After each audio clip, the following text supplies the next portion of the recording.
Welcome everybody to the after party, the opening ceremony, the closing ceremony. We don't know what to call it because it's a festival and I don't know if it's coming to an end. So it's really good to have all of you here. I'd like to start off by, well, first of all, there's so many thank yous that we're going to get to it during the show. I thought I'd maybe just share a little bit with you about Ubuntu before we go to the agenda. Ubuntu actually is a word that means a lot to me, especially because I come from Africa. And in Africa, Ubuntu means we are one. And I love the phrase, I think Desmond Tutu said, I am who I am because of who we all are. So if we go to the agenda, let's see what we're about to experience. The first thing is a competition, because everyone gets excited by competition. We then got a little story of the festival, and everybody wants to know what we achieved. So we've got some stats, some of them are relevant, some of them are arbitrary, but they're exciting. We want this to be engaging, so we have some games. We're also doing an experiment here, so we expect to mess up quite a bit, and if we do, we'd like to celebrate those opportunities. We're going to have some stories from maybe some people you've never heard of. And I think that just celebrates the diversity and inclusiveness of what we've been trying to achieve. We have our own dancing specialist who's going to be teaching us a dance. We're going to have a little bit of a panel discussion, some poems. We're going to do some closing things, and we must probably need to say thanks to someone, but it won't be like the Oscars. And if someone spends too long talking, we'll start playing some music, and then you know you should stop talking. Also, somewhere, we'll find my Elmo, which is another signal that enough, let's move on. And then we're going to have a party. So this is about an hour and a half that I'm expecting for us to be engaged. And let's see how this goes. Can I hand over to the competition, lady and gentlemen? Thank you. I'm also the person sharing all the screens. Right, give me a moment. So, thank you very much, everybody, for joining me. 2 seconds. Righty then, where's Mr. Cornelius? I'm here. I'm not hiding. Darling. 2 seconds. I'm going to spotlight you. Yay! Hello. So, righty then, let you get started. Okay. Well, now you can see Sabrina's wonderful face. I'm going to cut it off because I'm going to share a screen instead. In fact, before I do that, I'm going to post into the chat the location of your competition. Here you go, Richard. I shared it for you. Have you? Oh, okay. Lovely. Thank you. So we have a treasure hunt. We have a big pirate map here. Whenever you don't need to sign in to go to that link, just go to that link. Sabrina, if you can zoom into the map, choose anywhere to zoom in onto.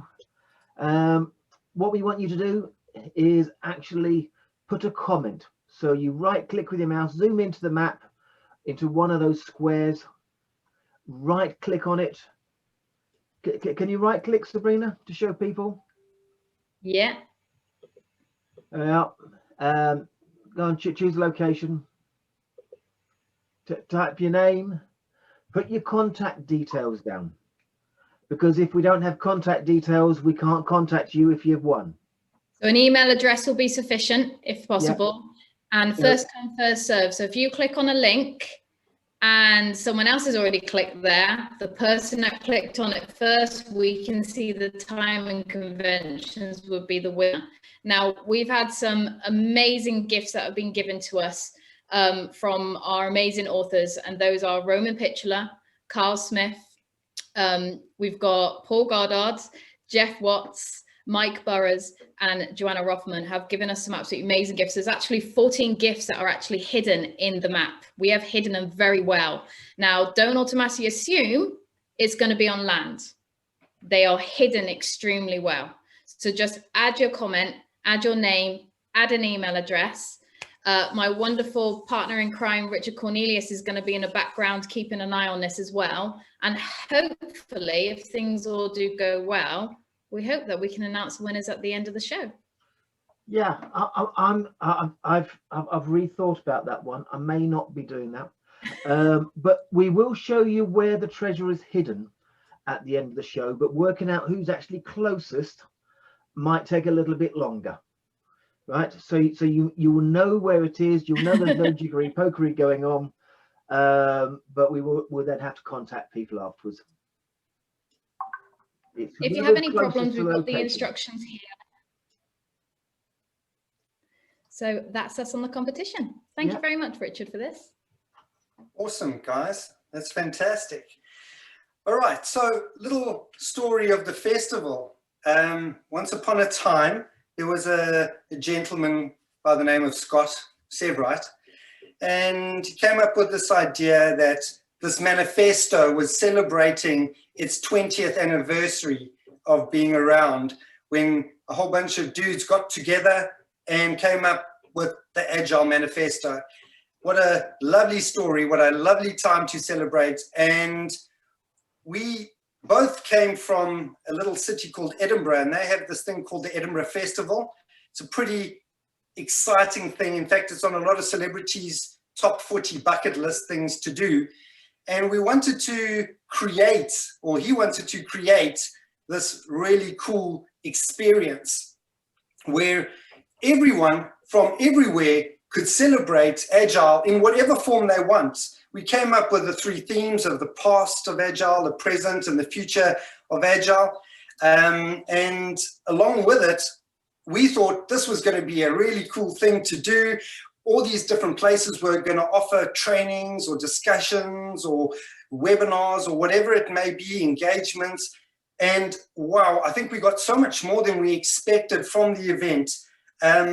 One of the things that I think steered us in the right direction was the fact that we were volunteer-based. So money really didn't play a role. Although a little bit later, you'll see how much time and effort was actually put into what it is that we're doing. Next, we made huge connections with each other. We had great conversations. To be honest, the trustees became a bit of a cohort of really excited individuals. And what we really realized was this was so much bigger than just what Agile was. We reached people we never thought we'd reach. We heard about Agile coaching. We generated numerous, and you'll see the stats later, events. And part of this session today is to gather a little bit of feedback. So one of the things that we're going to do is get some feedback from you guys. All right, can we move to the next one? I'd like to just see where I'm coming in. All right, I'm going to hand over to Haroon now. He's going to talk to you about Mentimeter. It's just a quick way for us to get some feedback. If Haroon, you're not a co-host, could someone make him a co-host? And Haroon, over to you. Thank you, Brandon. What an amazing start, by the way. I must say, love the tunes. Don't know who chose them, but they were absolutely awesome. I can't share my screen yet. It says host disabled participant screen sharing. In the meantime, those of you who've just joined or are joining, I want you to go to menti.com. The link to what we're trying to show is actually in the chat group as well. And Brandon, you don't mind if you can share just outside about the Menti digital code as well? So that way we can share with the audience. Okay, cool. Yeah, it's working. You should be able to share now, Haroon. Oh, brilliant, brilliant. 579 57. I don't think that code is actually there is code. That's fine. Yeah, I can share my screen as well, which is brilliant. So if I do you want to continue? Yeah. So let's just go here. So we will really appreciate if you can go to menti.com, and once you get that, whether you're on your laptops, your mobile phones, your iPads or tablets, just punch in that number. There shouldn't be a space in between those numbers, and the number is 5795790. This on the screen as well, if you're trying to find out what the number is. And all we're really interested to know is many of you might have come to many of the events throughout the month, so we're really interested in getting some one-word feedbacks, really, because it's quite important to all of us. Brandon, I'm going to share with you some idea what coming through. So the bigger the word, what that generally means is that's the most mentioned word amongst our participant group of 67 people, or whatever that might look like. I'm just going to zoom into some of those words, and collaborative really stands out for me. Can you see that? The word collaborative is almost like emboldened there. You got awesome, emotional, global, amazing, togetherness. There's a word called inclusion there. I love the word inclusion. Diversity, learning, crazy, puzzle. Ubuntu is mentioned there again. Very powerful word, part of the festival. Humans. Is there anything else that you can see there, Brandon, coming on the screen? Yeah, understanding, amazing, genial, huh? Learning. Learning was definitely a huge one. Celebration, friendship, togetherness, humans. I love it. It's really powerful stuff. And keep on typing these words, guys. I think it's great to have this as a memoir at the end that we can look back and, you know, post it on our website as to what we experienced live during the closing ceremony. All right, that's great, Arun. Thanks. Is there? I think you're going to do another one a little bit later with some open-ended questions. Is that correct? That's correct. We've got some curious questions, or a curious question, I think, in about 45 minutes or so, or within the next hour anyway. We're going to breakout rooms, but this is just really a taster to get, you know, the top 5 words mentioned. And back over to you, Brandon. Awesome, Arun. Thanks so much. That was really powerful stuff. I think the team has put together a really exciting collage. It's in one 10-minute video, but we're going to break it up. So you're going to see for the first 5.5 minutes of the magical stories of the festival. And one of the things that we wanted to share was, what did this festival mean to people? So the first half is going to be exactly that. Would you like to start the video for us, Shelby?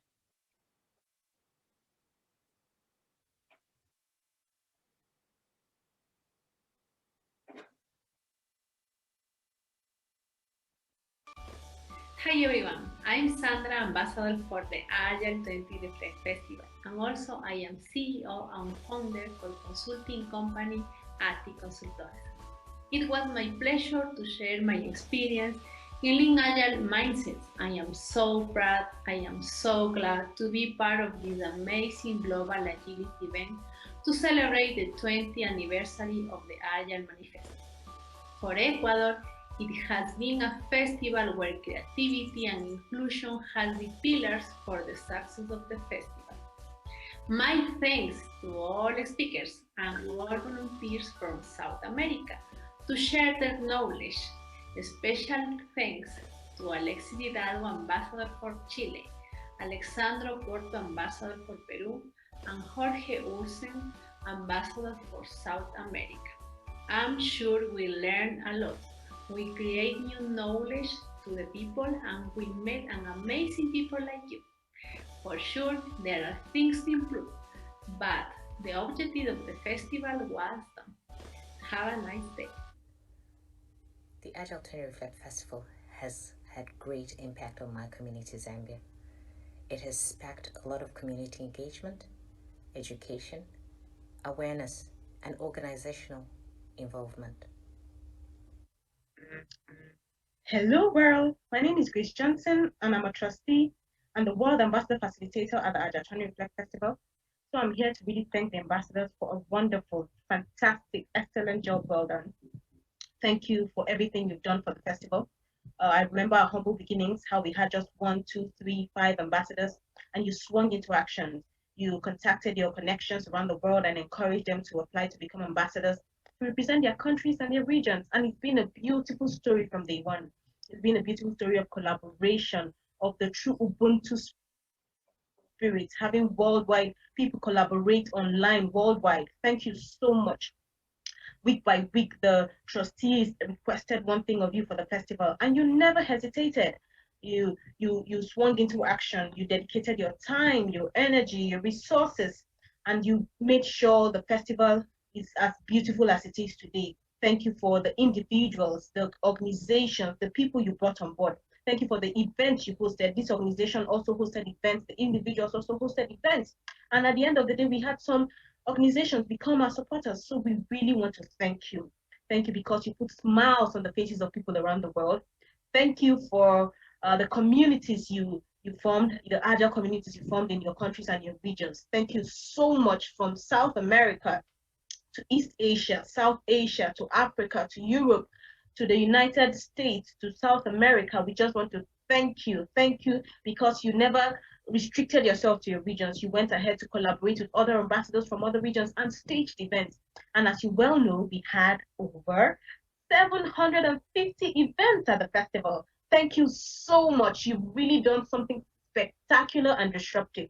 So I just want to say thank you on behalf of everybody. We love you and we hope to do greater things in the future. Thank you. España ha sido todo un éxito y lo que hemos conseguido es hacer ver la agilidad como esa manera de ser que da solución a los problemas que hoy tenemos. Esa manera de ser para poder convivir con esos entornos tan cambiantes con los que tenemos que vivir cada día.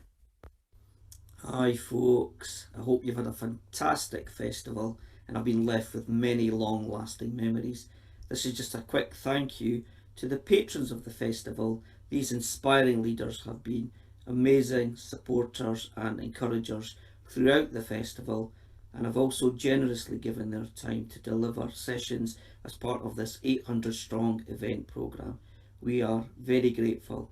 A heartfelt thank you from me and everyone at Agile20 Reflect. Thank you. The Agile20 Reflect Festival has been like a big knowledge party for us here in South America because we had the opportunity to share about our experiences and learnings related to Agile. So for sure, we had a lot of fun here.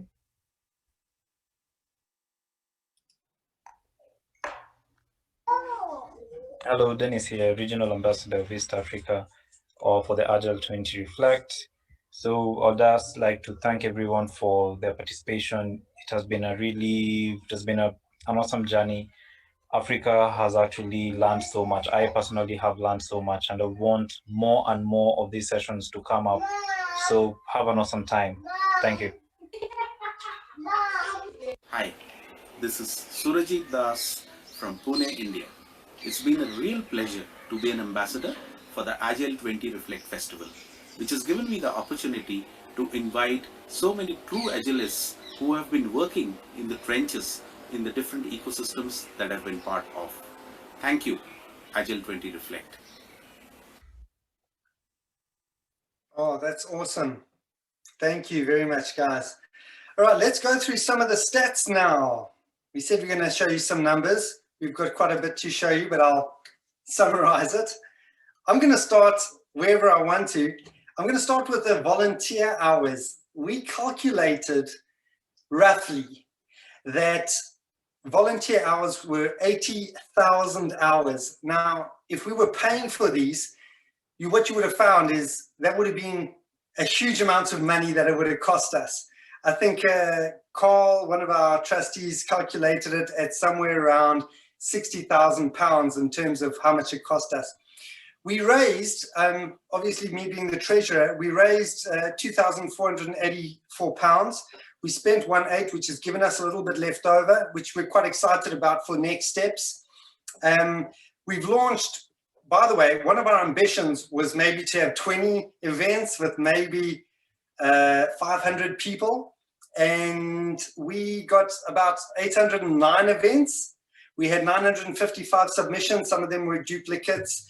We had 85 ambassadors. We reached over 2 million people in terms of social media. We had 80,000 social media engagements. We reached 140 countries, 19 languages. There were universities like these ones mentioned here, the National University of Science and Technology, the Moscow State University and Business School, Penn State University, Riga Stratton's University, and all of them were posting on our behalf.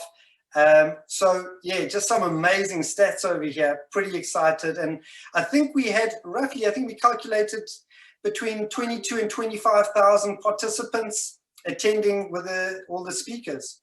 So that was pretty exciting. Next, we're going to share with you some thank yous. Shelby, would you do the honors of sharing your screen for us? Yeah, just bear with me a moment. I'm doing that now. somebody like to bear with me? Oh, here we go. Hello everyone, how are you all? I hope you all are having a great time attending all the events which are part of the festival. Now that we are in the last week of the festival, it's me, Anurag, on behalf of all the trustees of the festival, would like to thank each one of you for making this a truly global festival. Special thanks to all our speakers. All the wonderful speakers spoke in different languages, spoke in different time zones, spoke on diverse topics, spoke on topics which we couldn't have imagined. It is because of you all that we had so many people joining the festival. It's because of you all that all those videos which have been recorded will be watched so many times in the future.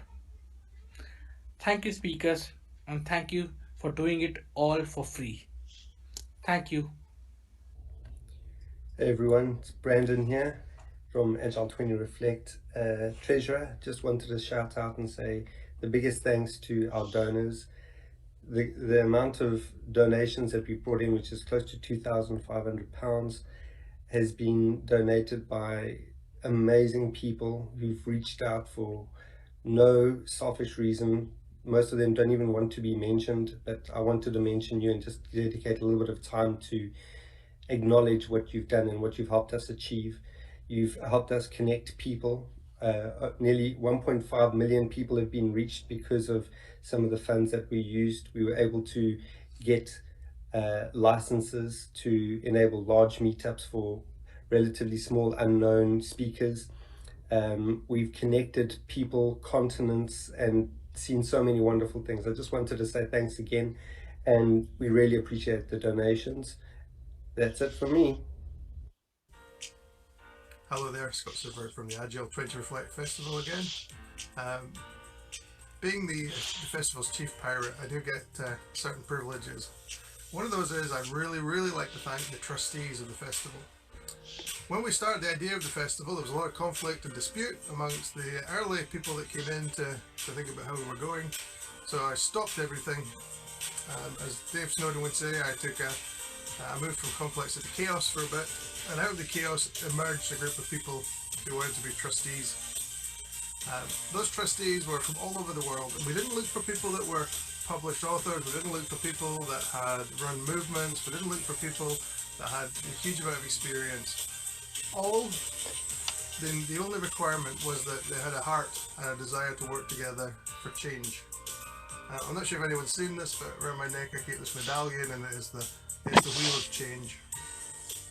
Really what the festival's been about is raising awareness, but at the same time expressing the variety and rich learning in the community.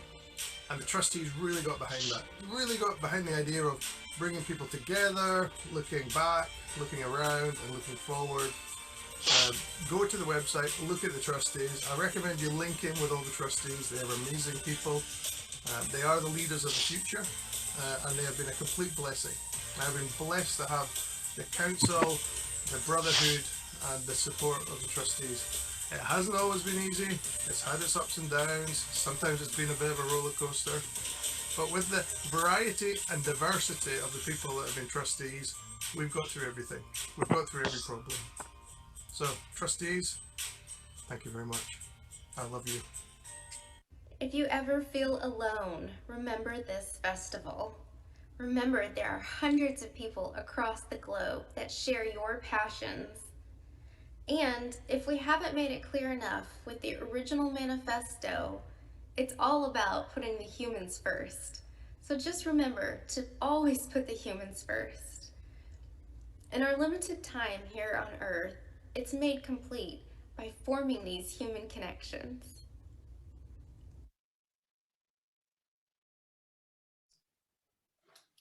Oh man, that was awesome. Thank you so much, everyone. Scott, for your kind words. I'd like to introduce you to our first speaker of the evening. Her name is Anya, an amazing person I recently met, just like most of these people, created huge connections. I put a little bio here, but she's a lot more than what it says here. Agile talent strategist, leadership consultant, and she's from my home country, South Africa. Anya, would you like to have a chat with the people about yourself?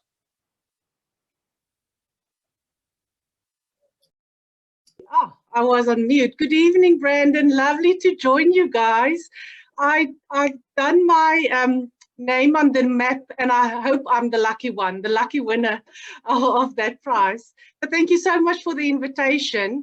Yeah, what an awesome, amazing celebration tonight. And I think what is lovely for me to be part of this, if I look at the people that's part of the event tonight, I think when they look at me, they might think, yes, that's one of the HR teams that used to be the bottleneck trying to make everything agile, because I, in my career, was HR director for a big multinational. And I was definitely myself in the team, one of the reasons why we struggled to become more agile. And since I left the corporate world and I started my own coaching and consulting business, I'm now helping and supporting teams, leadership and HR teams specifically, to become more agile. And I thought perhaps I'll just share 5 steps or 5 tips with them, what I have learned in my journey of becoming more agile.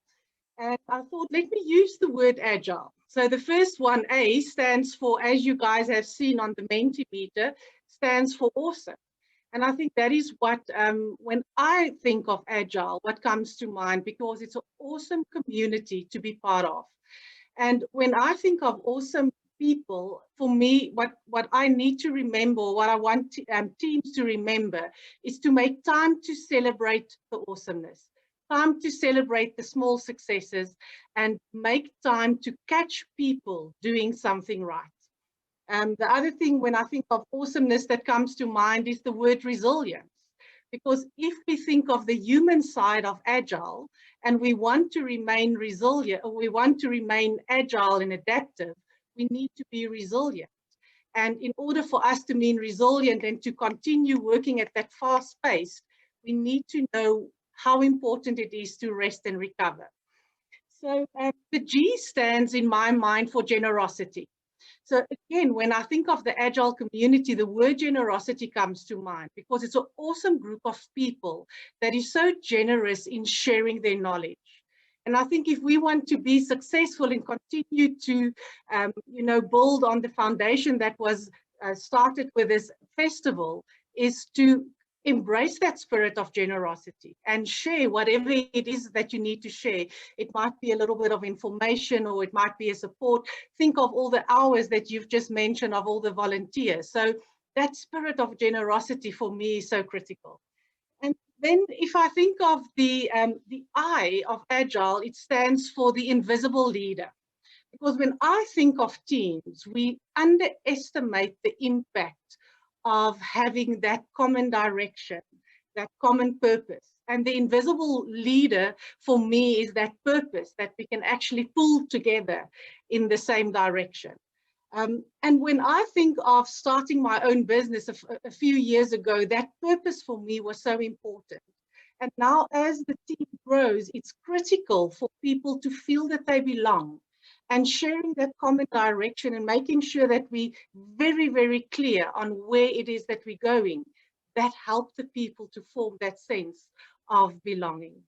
And then the L stands for learning. Now, if you talk of Agile, we can't talk of agility without talking about learning, growth mindset, etc., etc. But when I think of learning, for me, it's all about what do we need to unlearn? Because I think we have been so conditioned in the traditional way of working. If I take myself coming from the HR world, and I always ask the HR leaders, what is it that you need to unlearn? For me, a big lesson personally was that letting go of being perfect. I mean, if you launch a new, let's say, performance management system or leadership development system from an HR perspective, we want it to be perfect before we roll it out. And I think that is something that, take it from me, let go of that, whatever the image of perfect is, and just, go with the flow. And then the last E for me is embracing conflict. Because again, if I think of Agile, for me, what comes to mind is that psychological safety, building that culture where people feel that they are able to speak up, that they can innovate, that they can share ideas. And that's the focus on the innovation part. But if we talk about embracing conflict, I think that is critical. Because when we work in that agile environment, now, if we understand the human brain, we want to belong. And because we want to belong, we sometimes are not very, very honest with sharing our opinions because we rather have that team cohesion. And we need to learn to embrace the conflict and to find that magic of it's okay to disagree. And when I think of Agile, that is what comes to mind. So I want to share with the people that when you perhaps, like myself, coming from a function that was not very agile in the past, that's why I'm so excited about the future of Agile, because it's now the opportunity for all those traditional functions like HR and marketing and perhaps sales, finance, to embrace these concepts and thrive in the future of work. Oh man, Anya, that's awesome, and especially to hear you coming from HR. Are you seeing a transformation in South Africa in your sort of department type of mindset? Yeah, no, definitely. So I think if you just have a look at what has happened over the last year, Brandon, I think HR specifically has been under so much pressure. It's almost overnight that we had to go virtual. And the ways of working, the way how teams connect, the way how we do performance, it almost changed overnight.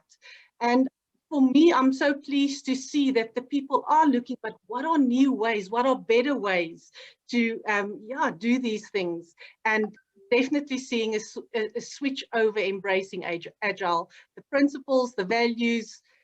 For me, it's all about that. It's not about the practice. It's not about doing those things. It's really embracing the mindset of being Agile. Oh man, Anya, firstly, thank you again. And I'm just humbled by hearing people saying things that I feel I've heard before, but from a different frame, it just means so much more. So thanks again for your time. Appreciate it. Thank you, Brandon. Pleasure, guys. What we're going to do next is something to get you a bit more awake. It's an experiment. We're going to play a game. I think we have Marina. She is from a different part of the world. Marina, would you like to introduce yourself and the game? Yes, thank you. My name is Marina Arefeva. I am Agile coach, enterprise Agile coach from Russia. Do you see me? Yeah, I think you see. And I would like to invite you to our game about Agile. We have one word that I will show you with my hands, and you will try to guess one word for all of you. And in the chat, just write down the word you think I'm showing.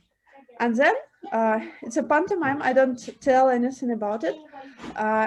And then in the game, the next person who guesses will show the next. Then we will go to the breakout rooms.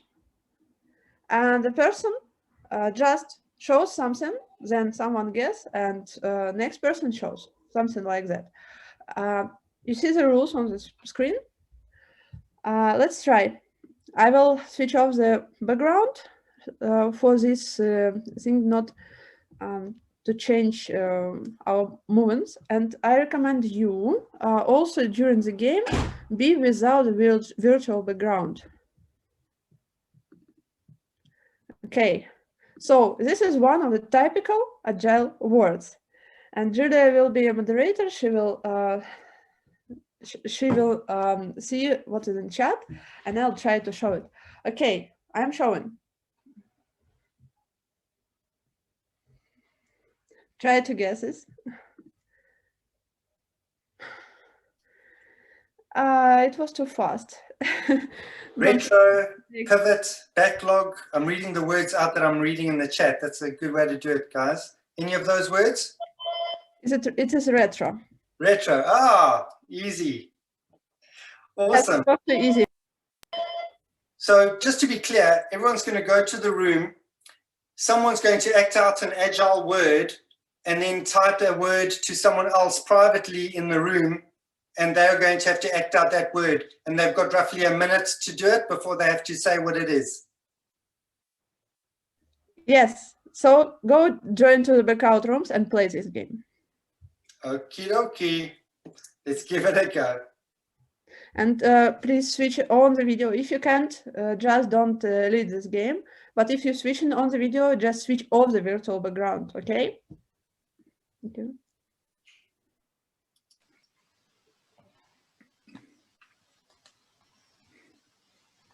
Sabrina, are you doing the background rooms, the breakout rooms? All right, then I'm going to do it. And the rooms are open. Good luck, guys. If you don't know what you're doing, you're only stuck for 5 minutes. Go have fun.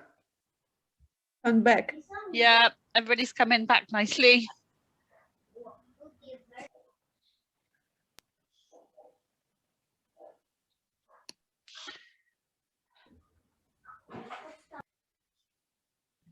I want that top she's got with the logo on it. I think we should get those done, Scott. I think I was already talking to myself. Does anyone have any feedback for whether we should do that game again? Not now, but like, is that something that went well or did it not go well? It was fun. Okay. Any feedback from anyone else? One or two more? Fun, but very quick. It was fun. Ah. It went well. I went downstairs for coffee, and Monica was really laughing and playing with everyone else there. So she was enjoying herself. Awesome, man. Great feedback, because it's an experiment. I'd like to introduce my next talker to you, Joseph. I hope that you're ready. If someone can make sure that Joseph's got the ability to talk. Hey, Carol, I see you highlighted. It's nice to see you. Yeah. So Joseph Asaf, a dude that I met, originally from Lebanon, I'm going to read for you. He's an architect, which I thought was quite cool because, you know, architecture and waterfall projects, well, let's be honest, they fit together like a glove.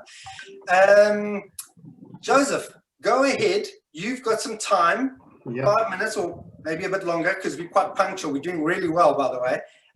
Good to see you. Go for it. Same, likewise. Thank you, Brandon. So, hello, everyone. And yeah, as introduced, I'm initially an architect with a bachelor and a master's degree in architecture and like real building one and not the IT thing. Then I got my second master's at IE in Spain in business architecture. And here is where my journey started in the entrepreneurial world. And there I have discovered for the first time about Agile. And that led me to my current status. Actually, I'm in Germany working as an Agile coach and consultant at Kigon AG. So that's briefly my timeline.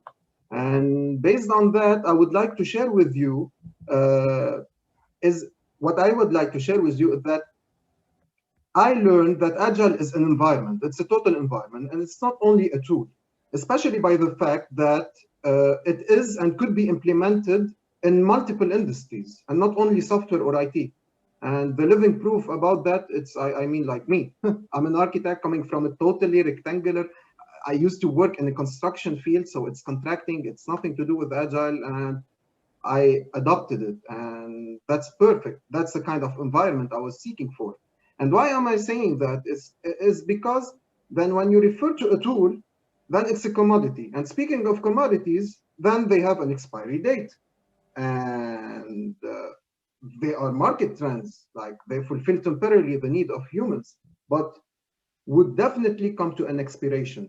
And that is not the case of Agile. Proof is that it started back in 2001 in one industry, and now it's still alive. So I hear usually people confusing between Agile and its tooling. You might use an Agile tool, but that doesn't necessarily mean that you are Agile. So for that, the latter could adjust or simply fade away. As I am sure about the environment concept, and I can claim that at least, well, I hope, but definitely one of the 17 gentlemen who signed initially the manifesto back in 2001, definitely they should have a Boy Scouting, at least one person. And why am I saying that? Coming from 19 years of full engagement as a Boy Scout, I do know that we share values and virtues and that we live by, and just like the concept that the Scout lead by example and work with like-minded boys as a team coming from different backgrounds. We have different economical status, ethnicities, sects, religions, but nonetheless, these differentiations doesn't apply to how we are always successful working throughout a project together and growing. And I can see the same in Agile by working in cross-functional teams towards one goal or two, to lead by example, to break the hierarchy and deliver value. So the only difference that I can see is that Agile has been built in business to have a monetary profit, but Scouts are not seeking any business out of their commitments. So why am I saying that? Because again, it's the human factor. And that's the fact that I can see gluing up the theme of this event when you speak about future of Agile, or that big question mark, like what Agile could be in the future. It's clear, it's the human factor. And because tools will update and adjust to adapt to humans' needs, but Agile in itself as an environment will grow with the adaptation of the human factor that adjusts to it. I can end with a third proof. So the first one about the industry coming from a total different background. The second one about the Scout relation, which is purely social and the human factor. And the third one is some key takeaways that I got personally from my experience in this festival, in this Agile20 festival. I got three main takeaways. The first one is the human interconnection that I have felt. The second one was networking that I could grow. And the third one is to reach, to connect bridges in between concepts. And I had a very beautiful workshop with around, like, we were 17 or 18 participants. And you cannot believe how we spent, especially the second part of the workshop, around 45 to 60 minutes, speaking together. And if someone see us, they would say, like, these are friends. Carl was with us. Like, you say, like, they already knew each other, but it was the first time we meet. And it was totally beautiful.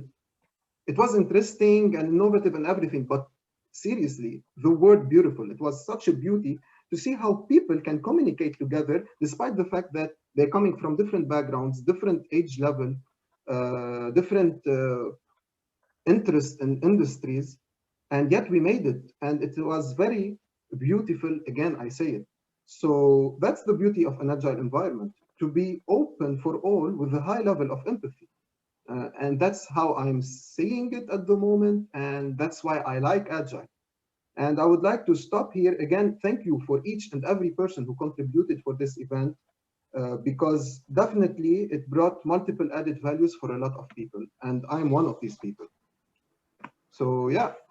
Joseph, that was really awesome. And again, so great to hear from a different type of person in terms of coming from architecture. I really enjoyed your chat and meeting you as a human being, as you mentioned.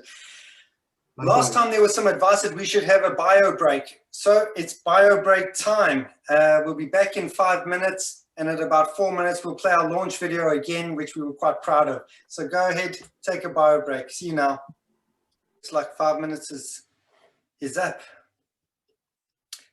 I think we've got a few stats that we're going to do now. Hope you enjoyed the music. Looks like we're doing our launch video again. I like it. We wanted to see it again. Thanks, Shelby.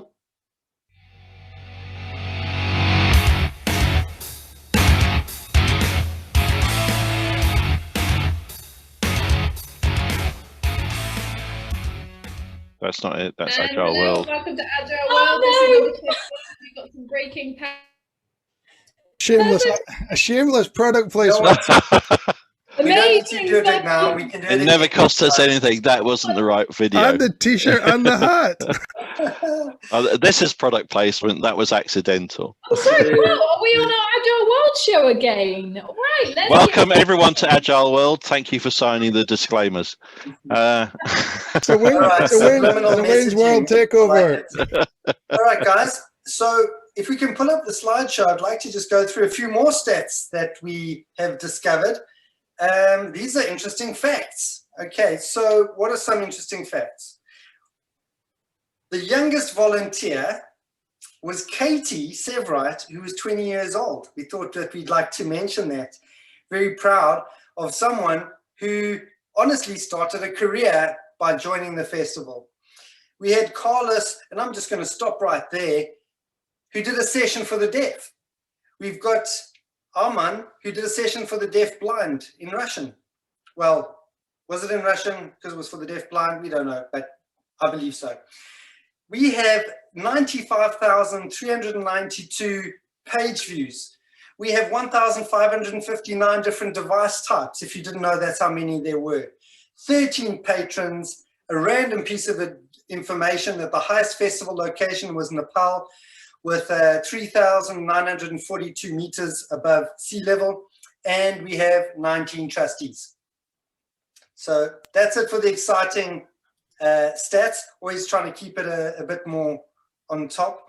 We're going to now get people up on their feet. I know some people are not always keen to do that, so you can sit there, turn off your screens if you want, or you can join in. I saw Paulina, I didn't want to call you out, but I saw you dancing and I liked it.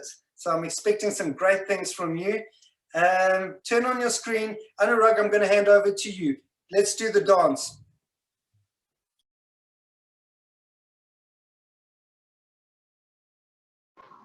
Hello everyone, can you hear me all right? Yep. Okay. There we go. Okay, so my name is Anurag and I've been part of the festival since October. And now since we had the break, I thought that maybe just do something so that we'll make sure that nobody's sleeping. So here I bring in front of you a dance, an Indian dance called Bhangra. So I think some of you might have heard about it, but if you have not, then we'll do it now. And I'm going to teach you some easy steps, very easy steps. And then you need to just copy me. And then once we have done the 2 steps, we'll do it with the music. Is that all right? Okay, so let's do it. Yeah. Okay, so the first one, easy steps. 1, okay. Let me switch off my background.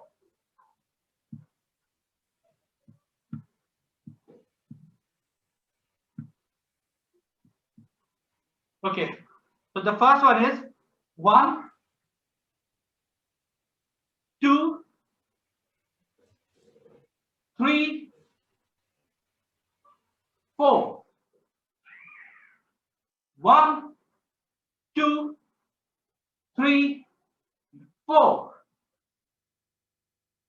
Okay, and the next one, the second step is again an easy one. So 1, 2, 3, 4. But what we are going to do is we'll do twice from one hand and then twice from the second hand. So 1, 2, 3, 4. 1, 2, 3, 4. If Okay. you're dyspraxic, just follow me. Okay, so let's do it with the music.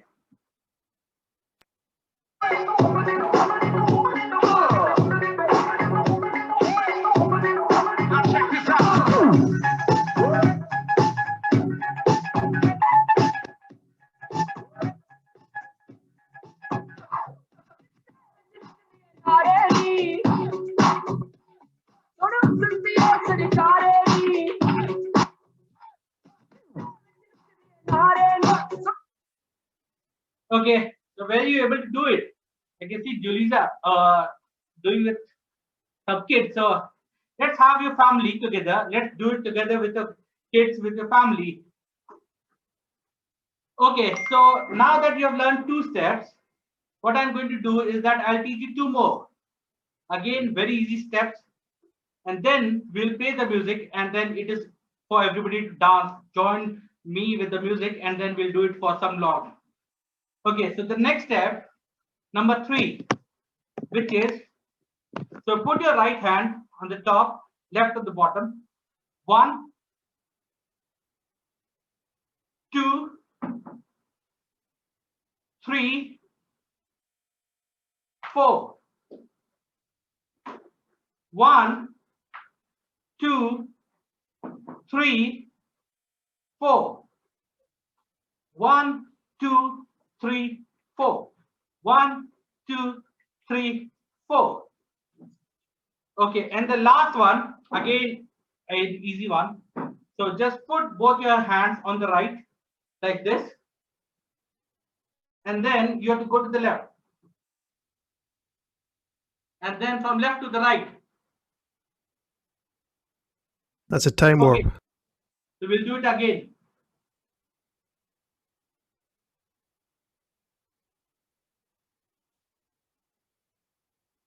Okay, easy.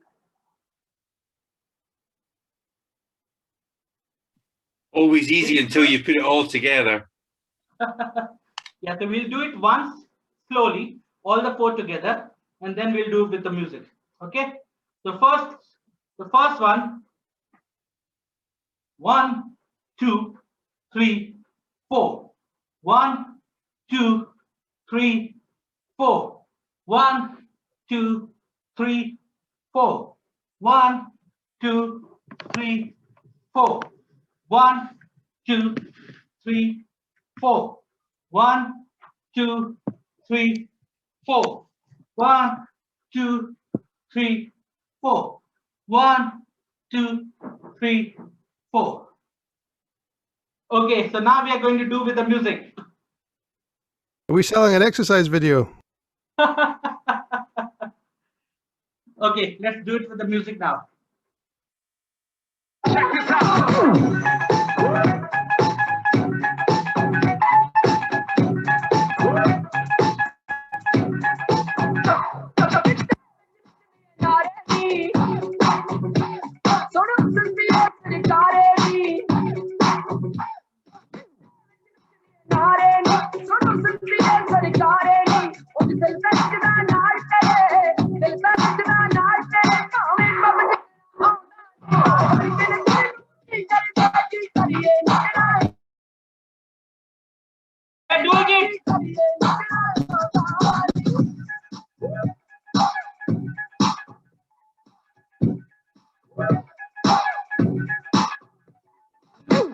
मेरी चाल शराबी तुझे तेरा प्यार वे तू खड़ा है दूर तूने ऐसे कोई प्यार वे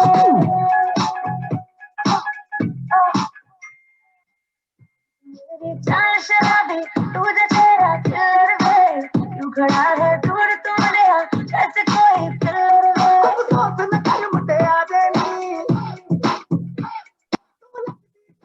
प्यार नहीं दोस्त न कर मुझे याद नहीं तू लगती मैनू प्यारी नहीं देख के तुझको याद मेरे देख के तुझको याद मेरे दिल अंधा bhangra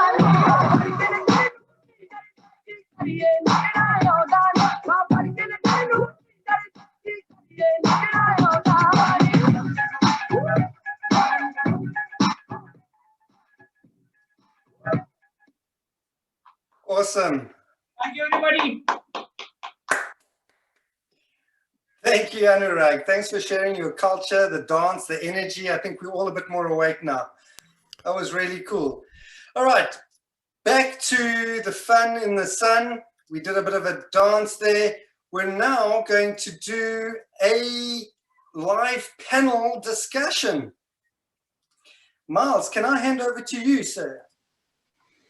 Yeah, thank you very much, Brendan. And hi, everyone. Welcome to this amazing event tonight. It's really been a lot of fun.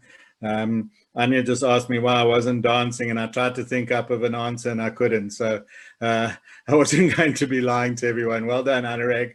You really did a great job. So this panel discussion is really going to be, we're just going to ask the organizers of the closing event just 2 questions. And I think 2 really important questions that I want them to just freestyle on in terms of answering. So any of you at any particular time of the organizers of the closing event, please just give us your views on on the following two questions. The first one of the reasons that this festival was really important to me was that we realized that the Agile community, in a certain respect, was fractured before this festival. And a big theme of the festival was that we were going to help build bridges across the Agile community. And my question to you guys is, how has this festival contributed to the building of the bridges? And maybe I can, just kick off and maybe ask Seth to kick off, and then any of the other members of the closing committee to just give their views on that. So Seth, if I can. Building bridges. Well, put me in the spot there. I think the global ambassador network had a big part to play in it. So I think through the ambassador network, we were able to really connect with a lot of communities and build in that localization, which was one of our ambitions. I would definitely say that was one way that we did that, and that was an important aspect actually to bring us together. And meeting a lot of the other ambassadors and Agilists from other corners of the globe and understanding what flavors of Agile they were adopting, I think was amazing for us, I think, to actually see. So prior to the festival, I'd never really experienced Agile adoption in South America, for example. So to see how South America embraced the festival was just amazing, absolutely amazing. Good, thanks. Thank you, Seth. Any of the other committee members want to add to that? Yes, it's Carl here, Miles. So I would actually say there were no bridges. I think the foundings for them were burnt down years ago during the Agile Wars. And one of my reasons for getting involved with this was to see if there could be a community. And it's clear that individually we want to be together. And our practices have been used to make us into tribes, and actually we're not really tribes, we're just humans trying to work out how to get through this all. So I'm very excited by the diversity of the people I've met. And actually I've not had a situation where I've disagreed with anything anyone said, which is kind of rare for me. So I'm excited by that, because actually, I've been putting on my human head and my human hat and my human heart, which says someone's saying this because they believe it based on their experience. And that means that I need to find out what experience they've had to have that view of the world. That means I get to learn, that means I get to evolve, and we each build bridges with each other. And I'm really excited about that there is in fact now an Agile community. I think just quickly, just on that point that Carol made there, something that I think we saw a lot and it really surfaced was we kind of went beyond Agile. So a lot of it was actually about people, which we say it a lot. A few of us talked about it. Agile's about people, but I think we really saw that come through. It was really that we kind of embraced our collective humanity in so many different ways. And it wasn't about Agile. It was about way more than that. It's about connection. It was about community. It's about coming together, supporting one another, celebrating together in the backdrop of the COVID, global pandemic. So I think it meant a lot to a lot of people for lots of different reasons. Yeah. Thank you, Seth. Thanks, Carl. Anybody else want to add to that? Yeah, sorry. So hi everyone, it's Shelby. It's so great to share the platform with my brothers and fellow trustees. I'll echo everything that you've said. We there is no divide. We are one. We're one Agile community. It's not, with many different mixes and flavors and types and everything else in between. And the one thing I love wholeheartedly about, and one of the reasons I'm so attached to this community, it's because we are human. We're all emotional. Oh, I'm crying again. We are that's all I've done all day. We are human. We are from all many different races, nationalities. We're so inclusive and so diverse. And this festival has proven that, at the heart of everything, humans can come together from all over the world and build something absolutely beautiful that means so much to so many people, and so many people have learned from it. How can you not celebrate that? How can you not love that? That's just awesome and unique and just amazing. And it goes down to each and every one of you that is here. And I'm going to go off screen now because I'm going to cry again. I love you all. I'll speak to you later. I think you've got us all in tears now, Shelby. So that was so heartfelt and excellent. Well done, and so brave to really just put that out there. Let's move on to the second question, and maybe hear from some of the other committee members on this particular one. And this one is I guess a little bit easier, but in terms of this festival that has been absolutely amazing, I mean, just beyond belief, in terms of how it started out right at the beginning. What were your highlights? What were your specific highlights of this festival? And I know there must be many, but what was it that really you felt, if you had to pinpoint one or two highlights of the festival? If I can hear from, either like Brandon or Julia or Sabrina, please share. So should I go next? Yeah, go, Anurag. Yeah, so for me, when I joined, I was not sure what we are going to do. And then we started joining those Tuesday calls. And for me, it was always late because of the time zone. But I joined, and then slowly we got into so many groups. We got into circles. And then me joining the marketing circle, I think that was the highlight for the entire festival, apart from a few more things. So when I joined the marketing circle, so I had never created a website, and forget about a live website. So I've never worked in that. Then I had been doing some posts, but I'd never done an interview. So I was like, we were talking who is going to interview the patrons. So I thought that why not do it? So I got the chance to interview April, and then the way firstly I was not able to interact with her because I didn't know how to contact her, because she has got so many people on LinkedIn. So I contacted her, then I got to talk to her. But when the interview went forward, so to be very honest, I was really nervous, and that came out in the interview when we started the interview.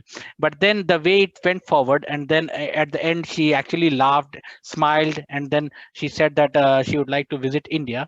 So that was something which was a tipping point for me. So it was really a high moment for me. And then after that, I went on and did some more interviews for the festival and also for my MBA.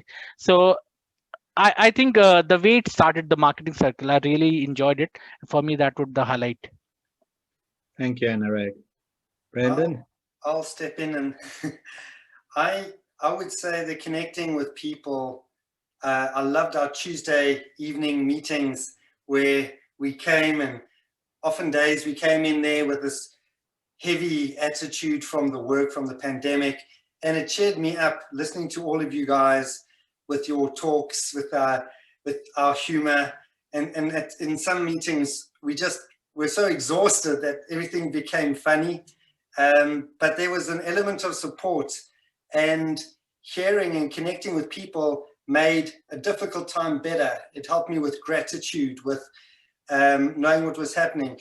And then seeing all the events, I mean, that was so inspiring. There were some really cool events. There was this one where you were quiet on the event, and it was just looking at someone, and that was it. That was the event. You look at someone and you just be quiet.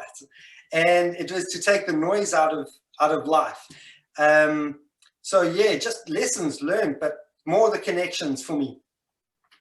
Thank you, Brandon. Was Julia on that one? Because I doubt she'd be able to keep quiet by just looking at somebody. Julia, you're gonna share with your is that a guinea pig that you have with you? Yeah, so my role with the trustees was just to support the guys with the guinea pig photos. So here you are, everybody, sharing the guinea pig love with all of you. So thank you so much for the festival from all the creatures of the world. Thank you, guys. You know, Julia, you must tell your kids that they mustn't pick that guinea pig up by its tail, huh? Its eyes will fall out.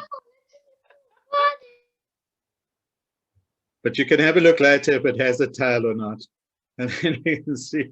I think lastly, just maybe if we can, from Sabrina if she's going to share something with us as well, please.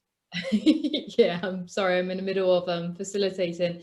Do you know what? The whole festival has been absolutely amazing. Everybody that we've met, everybody we shared. I'm part of the marketing team, and everyone has been absolutely amazing. We've got a role in the marketing team. There's no leaders, we all lead each other, but that's the same role for everybody else. And it's been an absolutely wonderful experience. And yeah, I think there's been so many highlights. And for me, it's the events, the fact we've got an opportunity to do Agile World. It's, you know, the opportunity to see so many events in so many different languages, and every single individual that we've been able to meet, and we've actually created, and I'll concur exactly what Shelby said, we have created a little family, an online family. And that is my main highlight, that I know each individual person personally, even though we've never physically touched or met. And that is probably the biggest highlight I have. Thank you so much, Sabrina. Brandon, back to you, my friend. Oh, that was awesome. Thanks, Carl. I mean, thanks, Miles, and Carl, obviously, everyone. Let's move on to our next port of call. This one's a very cool, exciting Mentimeter. Haroon, I'm going to let you I'm going to hand over to you. We're asking you, the audience, a question here, and that is, what one bold idea can you think of for the next festival? We want to hear from you.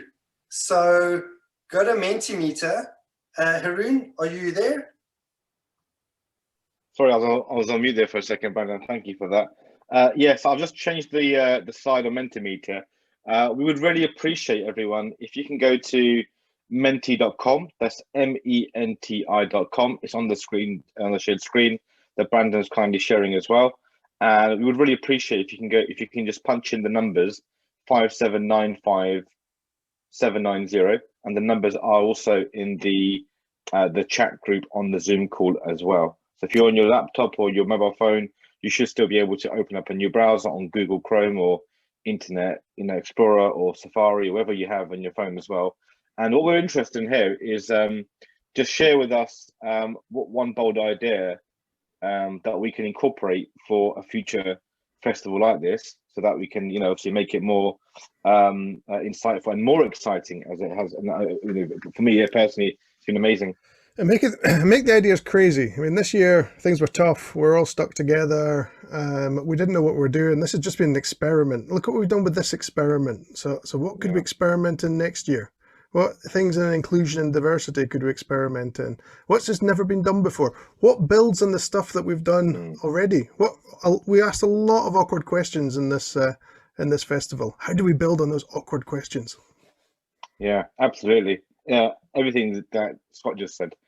So in your breakout rooms, Anonymous Alcoholic Club. You get a $5 later. Agile-holics. I'm just sharing my screen by there because some of you are probably really curious about what people are saying. So I've got it in grid format on Mentimeter. But what we want to do is we want to make it an intimate conversation in groups. So we're going to go into breakout rooms in just a mo. But I want you to give. I want to give a silent 20 seconds just to reflect on some of the feedback that's coming through.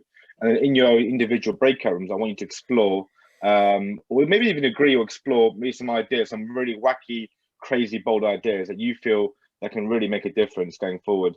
So should we give 20 seconds silence and then we'll go into breakout rooms, Brandon? Is that possible? Oh, that sounds great. I'll give you guys 3 minutes. I just want to make sure we don't overstep too much of the timelines. But thank you, Haroon. That was brilliant. And thanks for your input, Scott. Yeah, you know what I think about timelines. As long as we're delivering value. I just hate rules.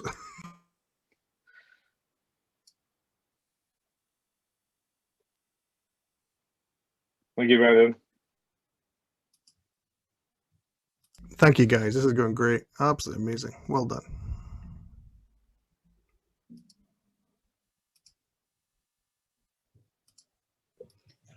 I'm going to stay in here just to prepare, okay? Need to check on the competition. The competition is there on Agile World. Just on that, do you guys want some time for the competition, or are you guys we're gonna leave that for afterwards? Mr. Cornelius is on this now. Captain Cornelius. It's Captain Cornelius. He definitely is. Have you? Yeah. Hi, Lucy. Richard's doing a pirate treasure hunt.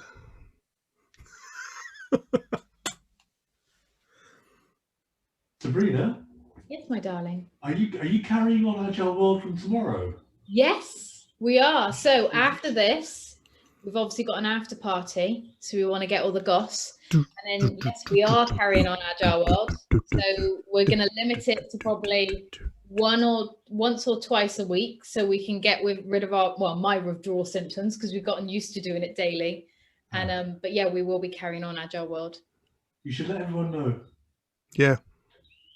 Just spotlight me when you're ready. It seems like most people are actually staying here in the room.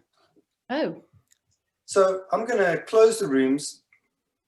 Maybe next time.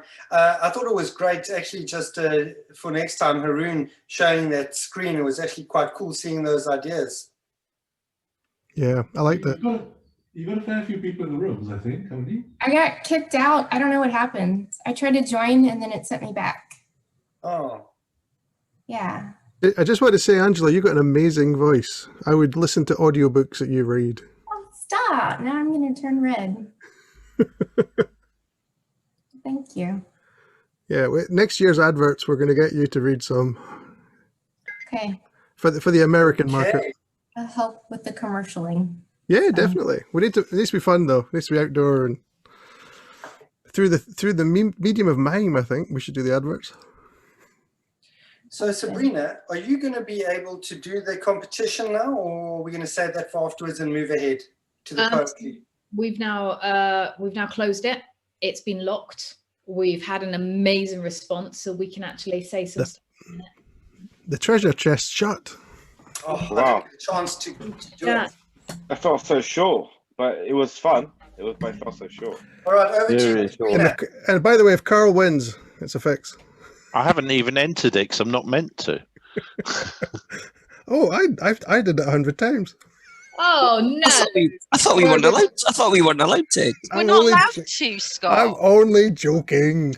Yeah, Joshing. him and his 99 pseudonyms. Captain Blackbeard, Captain Redbeard, Captain what beard? Captain Red Beret. Can someone do me a favor and just spotlight myself and Mr. Cornelius, if we can find him? Can we get a drum roll? Yeah, we're here. Where are you, Richard? I'm here. I'm hiding. Someone spotlight. I'm hiding on the map. Wow. Wow, this has been we did not expect this response, and I think we're whoa. I think myself and Richard. What do you think? I don't think we can announce yet.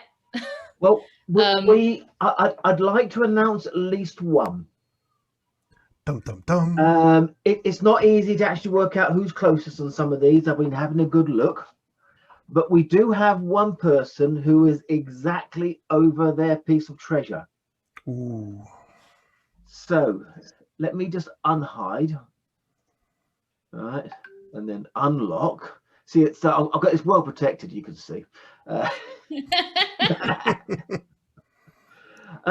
And we have down here all the list of people who were giving things. Now, Sabrina, if you could click on Jeff Watts.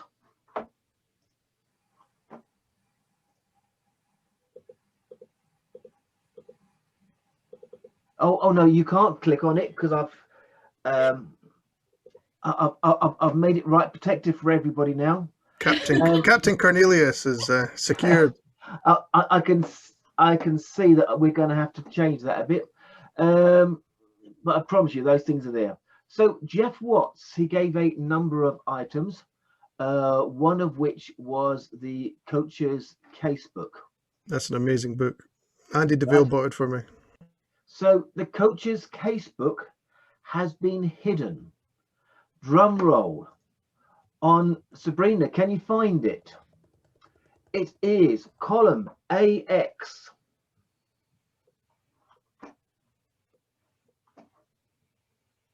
Yeah. Row 27. AX, not AI. I don't know if anyone went to my dyslexic talk. 27, right? Getting there.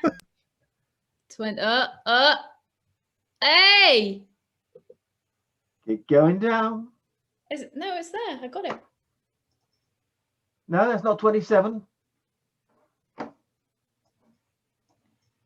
27's on the island. That's the one. That's it. It's Greg. Where's Greg? Can he unmute himself? Wow, I wasn't expecting that. Fantastic. And yeah. So Greg, we will be in contact with you afterwards, and for the other winners, we'll get a direct message from myself, and we'll tell you how you can get your gifts and which gifts you've actually won. But thank you very much, everybody, and thank you, Richard. Richard actually helped build. Actually, he did most of the maintenance of the build on the Miro board. He is the Miro king. Link up. No, he's the Miro hero. He's a Miro hero. But for those who win, wait for a message in inbox, and also on the Agile20 Reflect LinkedIn page and Facebook page, we will also do the actual announcement as well. So keep an eye out for your names on that. So thank you very much, everybody. Awesome. Thanks, Sabrina. Now for an exciting change, a little bit change of tempo. Do we have Sophia, who's going to be sharing a poem with us? Yeah, yes, I'm here. Can you hear me? Yep, we can hear you. We'd love to hear your poem. Could we show this just before we start? Can we show Sophia's bio? Just getting there. And I'd like to introduce her. So, one of the things we did in the festivals, we did a few social events, and Sophia turned up at the Poetry Club, which was absolutely amazing. Because just to have a published poet, I do have her book here. Immortal Sunflower, a very good book, recommend it a lot. Okay, and just to cover off a little bit about Sophia. So Sophia Falco is a faithful poet since she finds poetry essential in her understanding of the universe. Her poems appear in Poetry Matters Project, the Raw Art Review, Wingless Dreamer, Tiny Seed Literary Journal, Indolent Books, and The Beautiful Space, among other journals. She is the author of her award-winning chapbook, The Immortal Sunflower, and a winner of the Miraba Prize for Poetry, and was nominated for the Pushcart Prize. Furthermore, Falco graduated magna cum laude, among the highest honors in the literary department of the University of California, Santa Cruz.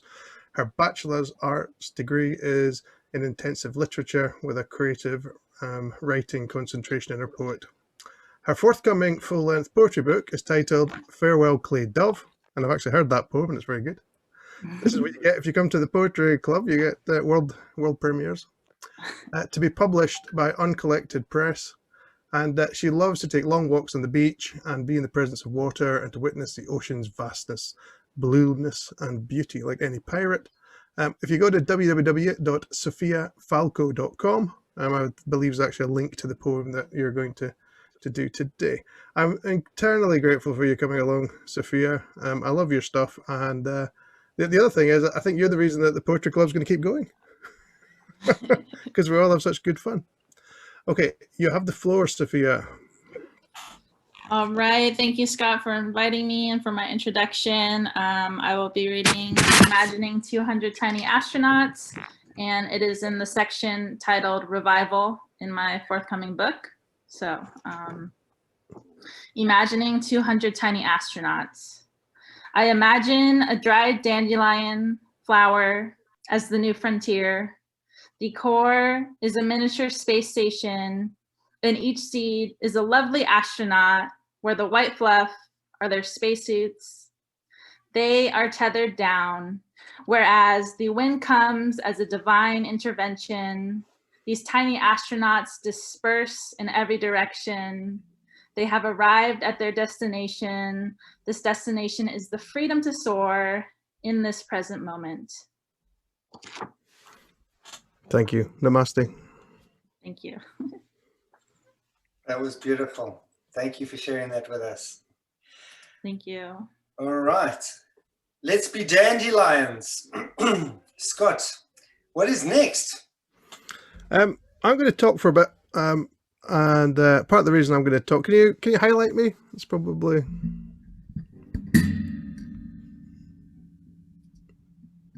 Excellent. And if you get the background away as well, so so I can see some other people, that would be awesome. So I did a funny thing yesterday. I looked at the video from 6 months ago when we said, I wonder if we get everyone together and have this session, have people around about the world. And I actually asked my which way you going?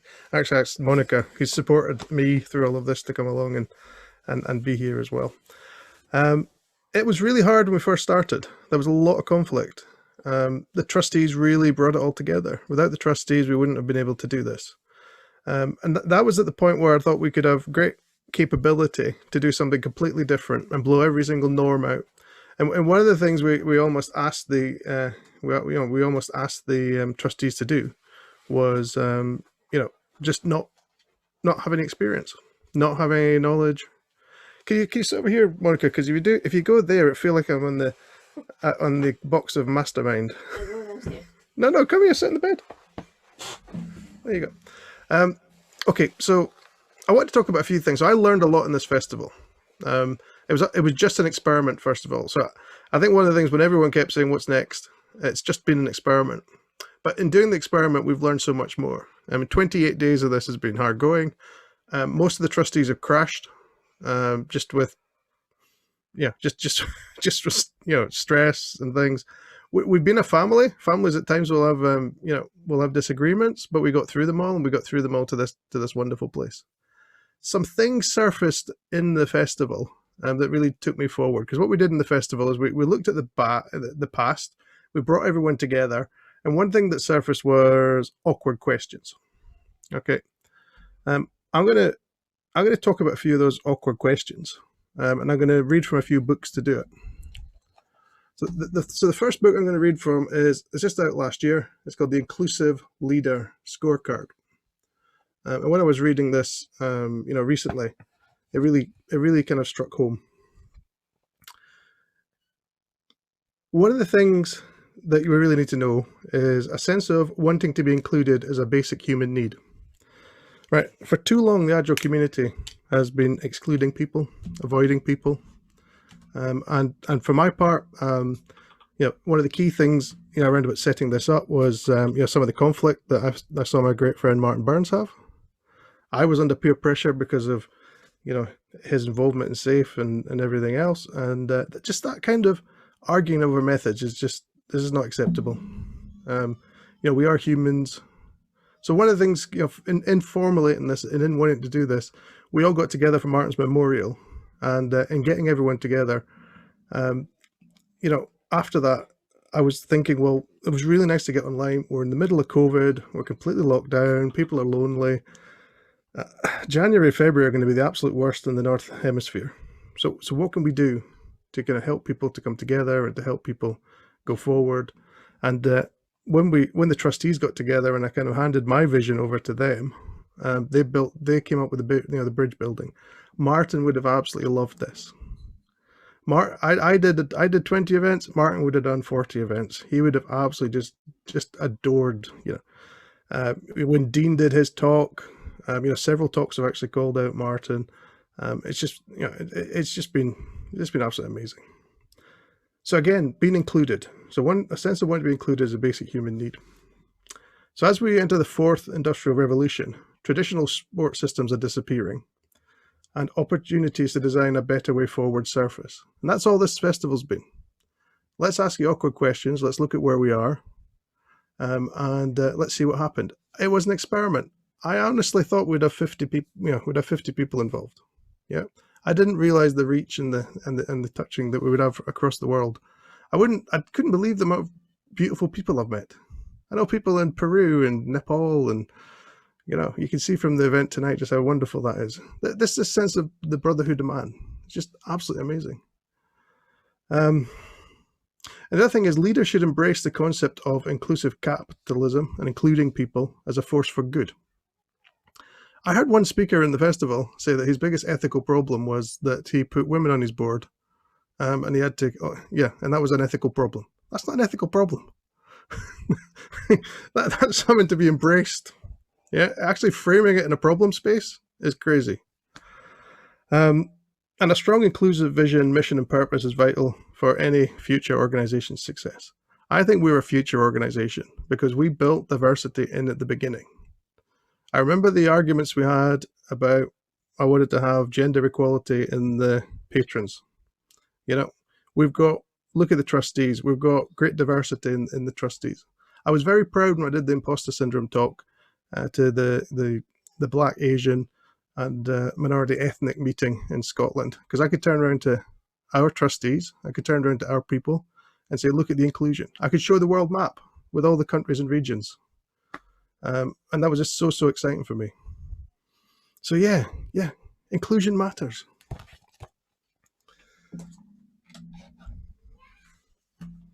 The next one is, I don't know if anyone's read this one, by Chimamanda. Sorry, my dyslexia gets a little bit bad and I'm stressed. I'm going to read a couple of articles. So she's from Nigeria, and she writes, not long ago, I wrote an article about being a young female in Lagos. And an acquaintance told me that it was an angry article, but I was unapologetic. Of course it was angry. Gender as it functions today is a grave injustice. I'm angry. We should all be angry. Anger has a long history of bringing about positive change. But I'm also hopeful because I believe deeply in the ability of human beings to remake themselves for the better. But back to the anger. I heard the caution in the acquaintance voice. I knew that the comment was much more about the article as it was about my character. Anger, the tone said, is particularly not good for a woman. If you're a woman, you're not supposed to express anger because it's threatening. That actually works for any outsiders. Doesn't matter whether you're an immigrant, doesn't matter if you're at the bottom of the social scale, okay? Anytime you show anger, it's seen as threatening. And then it goes on, I have a friend, an American woman, who took over a managerial position from a man. Her predecessor had been considered a tough go-getter. He was blunt and hard-hitting and was particularly strict about the signing of timesheets. She took on her new job and imagined herself equally tough, but perhaps a little kinder than him. He didn't always realize people had families. She did. And she did. Only weeks into her job, she disciplined an employee about a forgery on a timesheet, just as her predecessor would have done. The employee then complained to top management about her style. She was aggressive and difficult to work with, the employee said. Other employees agreed. One said that they had expected that she would bring a woman's touch to her job, but she hadn't. It didn't occur to any of them that she was doing the same thing for which a man had been praised. I'm going to jump a bit in the book because I love this book. We had a couple of talks about gender issues, and I can't say that our community did a great job on it. I can see why Leela Rao and Padmini and others are really trying to build the gender back into IT. On this call is Katie, my eldest daughter. Okay, and I want to leave our industry in a much better place than it was when I was there. She's coming out of university in a couple of years, and I want her to work in a gender equal place. In fact, we had a couple of issues with the trustees where we had to look at people's conduct, and it was actually refreshing having a 20-year-old woman there, just to say, do you think this is acceptable? Do you think these comments are acceptable? Do you think these behaviors are acceptable? And we need as a community to be building for the future, not holding up the idols of the past. Right. The other thing is, when we did the imposter syndrome talk, a lot of the men were talking around about their parents and their fathers and their upbringing, and how it was really difficult and hard based on their parents and upbringing. And Sath, I shared about my father, and Sath shared about his situation, and we shared our vulnerabilities. So again, another great revelation in the festival for me. Just encouraging what old men like Sath and I just to open up and role model. We teach boys to be afraid of fear or weakness or vulnerability. We teach them to mask their true selves because they have to be. In Nigerian speak, a hard man. That's what my father referred to himself as, a hard man.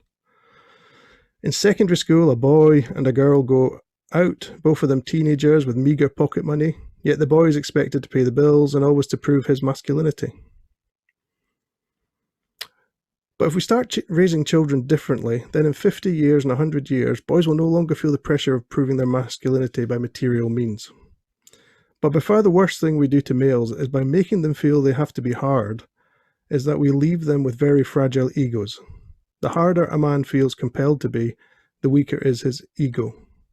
And we do a great disservice to girls because we raise them to cater to the fragile egos of males. So in one of the debates, a good friend of mine, who's a woman, robustly rebutted something someone said, another good friend of mine. She felt she had to apologize. If a man had said it, she wouldn't have had to apologize. If I'd got animated and raised my voice, I wouldn't have had to apologize.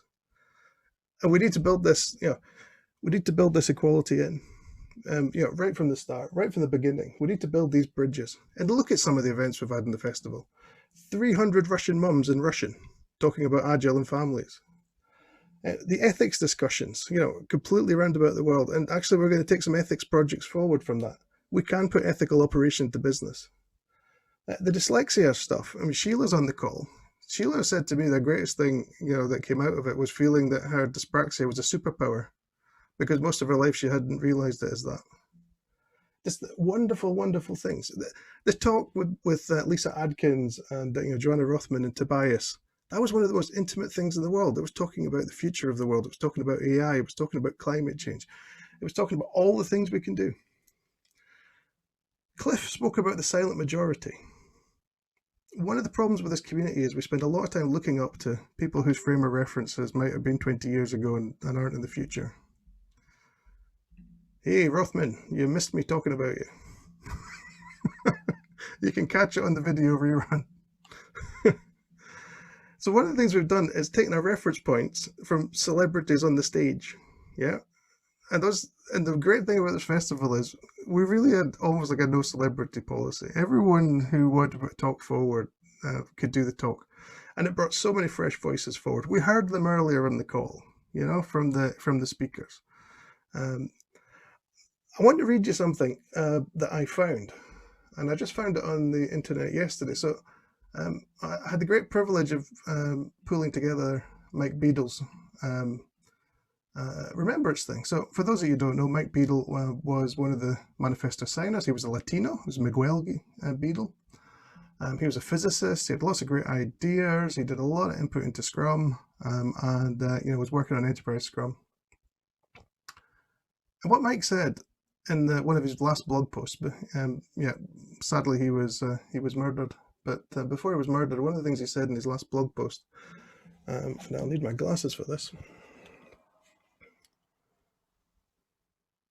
Let's say it out loud, without restraints, political correctness, or sugarcoating, shall we? The Agile movement is not very agile.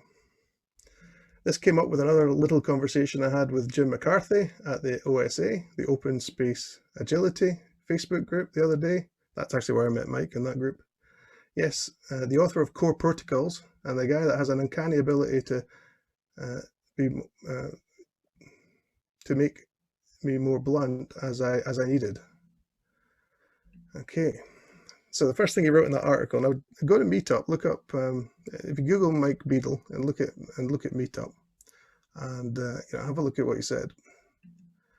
So the first point he says in his article is let's start here from the original source. And that defines what Agile is. As much as I'm proud of the merits and accomplishments of the Agile Manifesto, it's not really a very good explanation of what Agile really is. Mind you, not that there was anything wrong with it, it's just not very explained. I think Alistair Coburn's done a good job with his Heart of Agile, with a better explanation, but I find myself at odds saying that the official source that defines Agile needs improvement. Shouldn't we be eating our own dog food and iterate and improve? Hi, Elmo. Right. So I found the meaning of the festival. So we use Elmo. When I talk too much, Brandon puts Elmo up, and then it's time to stop. So I think he's suggesting I've lost the audience. This is the last thing I'm going to say in the festival. Okay. Everyone who is ignited by the festival is just like one of those dandelion seeds in the poem that Sophia read. I always think a dandelion clock looks a bit like a moon. The idea of the seeds as being a self-contained packet that can take another dandelion miles and miles and miles forward. So when everyone's been asking us what we should do in the festival, right? I want you all to be stimulated. I want you all to be brave, and I want you all to think about what you can do. And I want you to stop referring to people that did stuff 20 years ago. And I want you to stop looking at the body of knowledge and getting imposter syndrome. We've done 800 events in this festival. We still haven't touched Agile. And I want everyone to come forward and run their own experiments. Next Sunday and the 7th of March, there's an opportunity for us to come together as a community and to share your ideas. And into that idea pot, we'll take the stuff from Haroon. Too many people have been silent. Too many people have been in the silent majority. And I'm going to read you a story. Even if Elmo does a dance, I'm going to read you a story now, okay? Because I really want you all to get over your imposter syndrome, because I wish I got over mine years ago. And I want you all to be confident in each other. And I want you all to find your voices and speak out. And I want you all to be that astronaut seeds that Severe brought in. Now, this story makes me cry, okay? So I may cry. And it's from this wonderful book, again, by Dave Trott. You should definitely follow Dave Trott on Twitter. He's amazing. Regret is worse than embarrassment. Tilly Smith was 10 years old. She was on holiday with her little sister Holly and her mum and dad. They'd gone to a sunny place called Maikawo Beach. One day they got up early and walked along the beach in the sun. And as they were walking, Tilly noticed the tide had gone out. It had gone out a very, very long way. She also noticed that the water was frothy, just like a pint of beer. She stopped dead. This was exactly like the newsreel film her geography teacher had shown her back in their school in Surrey. Mr. Kearney had showed her class some old black and white footage of Hawaii in 1946. It was the only film anyone had ever seen of a tsunami. In fact, most people hadn't even heard the word tsunami. But Tilly was convinced that that was happening right now. She tried to explain it to her mum, but her mum wasn't convinced, obviously. No one had heard of a tsunami. No one on the beach, including the lifeguards, was taking any notice. So this probably happened all the time. How could a 10-year-old girl from Surrey know more than the local people in Thailand? Tilly started to yell at her dad. She was positive this was the thing that Mr. Kearney had shown her 2 weeks before. Her dad had a difficult choice: listen to his 10-year-old daughter, who was getting hysterical, and cause a panic on the beach, or ignore it, and just take his daughter back to the hotel until she calmed down. But what if she was right? All these families, all these children would die, and he'd be responsible. For an Englishman, embarrassment is the worst thing of all. But he decided to take a chance. He told the security guards, who told the lifeguards, and the beach was cleared, and everyone went back to the hotel, and they all climbed to the 3rd floor and waited. They didn't have to wait long. In less than a minute, the first of 3 giant waves struck. Those giant waves struck the beaches all over Southeast Asia that morning. It was the Boxing Day tsunami of 2004. By the end of the day, everyone in the world knew what a tsunami was, because that tsunami killed 250,000 people on the beaches in 13 different countries. But there was one beach that no one died. Maikawo Beach, Thailand. The beach that Tilly Smith had been on. That was the beach everyone left before the wave struck, because 10-year-old Tilly refused to shut up. She wasn't old enough to be silenced by crushing embarrassment, and she was still young enough to know that she was right and wouldn't allow herself to be quietened down.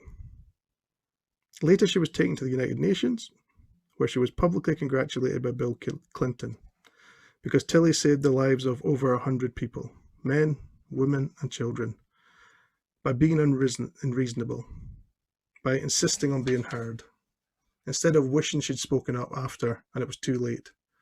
That's something we could all learn doing. Okay, class of 2001, be unreasonable, insist on being heard, be astronaut seeds. I will back you in any experiment you want to do. Thanks, Elmo. Thanks, Scott. I actually enjoyed that story. Thanks for sharing it. Ironically, my wife and I were married that year, and we went to Thailand, and we were supposed to be there on the 24th of December, and we changed it to the 24th of September for some random reason. And so I avoided that wave, but thanks for that. We're about to wrap up. Mimi, would you like to just have a quick word about the archiving? And then I'm going to create some rooms. There's going to be 5 rooms. You can choose which one you want to go to. Some of them are future telling in Agile with Julia. We got Scott the DJ. We got Carl's playlist. We got Marina's music and a random chat area. So you guys can go to any room you want. Mimi, handing over to you. Hi guys, thank you so much for this opportunity. So just a bit of background of the archive. When I came to be part of the event, I thought it was going to be something small, just like Scott said. I thought it was going to be, you know, not small, but I thought maybe, 50 events or something. I volunteered to help with the archive, and the thing just blew up. It was 50 events, then it was 100 events, and it was 200, 500, 600, 700. Now we're over 800. I'm just blown away by how much content has actually been created by this tiny seed of an idea. And now we're a global festival. No one ever could have imagined it would have been this great. And it's only because, everyone jumped in and got involved real quick. So to say thank you, first of all, to all the volunteers who have made the archive happen, the trustees who volunteered as well. This event literally had no hierarchy. I'm telling you, it was everything that you would want from Agile in a festival, the way that everyone pulled together, jumped on board. There was no, well, I'm the boss of this, so I'm not going to get involved with this. Everybody was involved, and that was so amazing. So now what we've done is we've really simplified the process. We've got literally one form that sits on the website. You can get a link to it from the front page of our website, Agile20 Reflect website. So if you scroll down a bit, you're going to see an option that says Agile20 Reflect Archive. So when you click on that, it will take you to a form. If you fill it out, it takes literally a minute. So if you have created content, or you know somebody who's created content for one of the for an event, if you can get them to fill it out. If there's a talk that you had to miss because you went to another one, start hounding the event host so they can put their content online. Currently we have just over 100 events that we've put on the archive so far. Again, if you go to YouTube, you type in Agile20 Reflect Archive, you'll find the channel. Make sure you subscribe so that every time a new video comes on to the channel, you will get a notification of it. There's also the bell on the side, so you actually get notified. When you're watching the videos, please make sure that you like, comment, subscribe as well if you haven't subscribed already. That's kind of how the algorithms work to get the content to more people. So for example, with the tags that we put in there, more people will get to see it, more people will be educated. As everyone has said, so many diverse topics, even though it's Agile related. Some of them are like not Agile related, even though it affects Agile, diversity and inclusion. There are loads of people who need this content. So the more we have on the website, the more we have on the channel, the better. And the last thing to say is just thanks to everybody who got involved. Thanks to everybody who created content. And let's make this archive even more amazing than this event was. Thank you.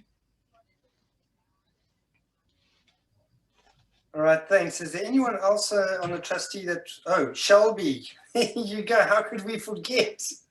How could we forget? Shelby, handing over to you. Thank you very, very much. Sabrina, I'm going to quickly ask you if you could possibly share your screen. So I really was really passionate about this. I really kind of wanted to make sure that I had this moment to really shout out to Scott. So what Scott doesn't know is, as trustees behind the scenes, we've been working away with Stuart, who has done some of our really, really great artwork that you've seen around the festival and pop up on our festival site and across the globe.